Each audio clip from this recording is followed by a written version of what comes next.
في تحليلي لفوز الاهلي على بيراميدز 3-2، العدل اساس الملك، العدل اساس كل شيء. ما ينفعش يكون عندي حارس زي مصطفى شوبير في مباراة الاهلي وطلائع الجيش. كان السبب الاول ان اخرج متعادل الشوط الاول، وبعد كده بسجل اهداف وبكسب الثلاث نقاط، وانا بعد المباراة مباشرة بقول ان اللي هيقف معايا المباراة اللي جاية محمد الشناوي. فبوجود محمد الشناوي في حراسة مرمى الاهلي في الفترة الحالية ده ظلم الامكانيات مصطفى شوبير، لمجهود مصطفى شوبير، لطموح مصطفى شوبير، ظلم وفيه مجاملة. ودي حاجة بقولها وقلتها كتير جدا، ان الشناوي مش في افضل حالاته، لا تركيز لا عطاء لا اجتهاد. الشناوي بيلعب بالاسم بس، وعشان بيلعب بالاسم بس كل كرة بتروح علينا في وجود الشناوي في مركز حراسة المرمى بنستقبل هدف، وده نتيجة الظلم اللي بيتعرض ليه مصطفى شوبير. التشكيل انت بدأت بمحمد الشناوي، لكن وانت بتوظف اللعيبه كان لازم يكون شكل اللعيبه كده في الملعب. حسين الشحات جناح يمين، وطاهر لو هتلعب بيه يكون شوط واحد وجناح شمال. نقطه ضعف بيراميدز معروفه للجميع من بدايه اللقاء ومن بدايه الفتره اللي فاتت كلها، ان الباك الشمال محمد حمدي نقطه ضعف واضحه جدا.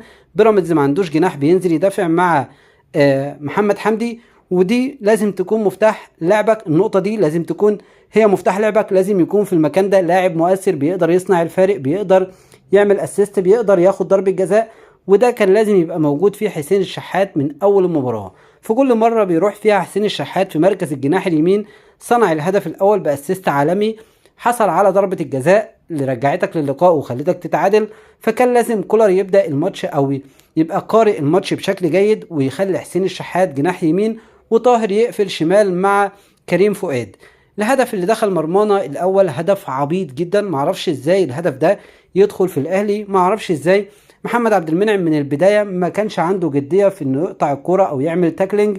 بعد كده رامي ربيعه ما قطعش على اللاعب مباشره مع خروج الشناوي اللي كان بطيء جدا. وكمان اخر مره مش فاكر شفت الحارس اللي بيطلع في الانفراد بيرمي نفسه في زاويه وبيسيب زاويه للاعب المهاجم امتى. كان لازم الشناوي يقفل على المهاجم في اللعبه دي ويطلع زي حراس كره اليد. في الماتش زي ما قلنا كان لازم من بدايه الشوط الثاني ان انت تعمل تغييراتك. ما ينفعش فريق بحجم الاهلي يغير في الدقيقه 75 وينزل لاعب واحد بس. كمان ما ينفعش الاهلي فريق قوي ما يكونش عنده دقه قويه تصنع الفارق والمدرب يغير من بدري. بعد نزول ديانج لقيت الماتش اتغير اكتر، كان لازم التغيير ده يكون من بدري، يخرج مروان عطيه تنزل ب اكرم توفيق في مركز رقم 6 وتدي افضليه لديانج في مركز رقم 8. وكمان في نفس التوقيت كنت تغير امام عاشور وتنزل بقفشه، كان هيصنع الفرق اكتر من كده. والفضل يرجع لله ثم حسين الشحات ثم قفشه في ان الاهلي النهارده قدر يخرج بالثلاث نقاط. ثلاث نقاط مهمين جدا، ثلاث نقاط كويسين جدا، لكن اداره الماتش ما كانتش هي الافضل. اداره الماتش، تشكيل الماتش من البدايه، عندك لاعب زي خالد عبد الفتاح انت مش عارف هو بيلعب ليه، عادي الكره تتقطع منه، عادي لاعب يعدي منه، عادي باصي غلط، عادي يقف يعطل اللعب، ما عندوش اي مشكله نهائي. كمان طاهر كان جيد النهارده، لكن طاهر محتاج يفنش بشكل كويس، يعمل ثرو بشكل كويس، يكون افضل من كده، ما يكونش لاعب سلبي. في كوره في الشوط الاول لو سندها لوسام ابو علي كانت هدف. ده تحليلي للاهلي النهارده او لاداء الاهلي. مبروك علينا الثلاث نقاط، كانوا مهمين جدا، كان لازم نكسب المباراه دي بالثلاث نقاط باي شكل وباي طريقه، والحمد لله قد كان. اشوفكم في فيديو جديد ان شاء الله.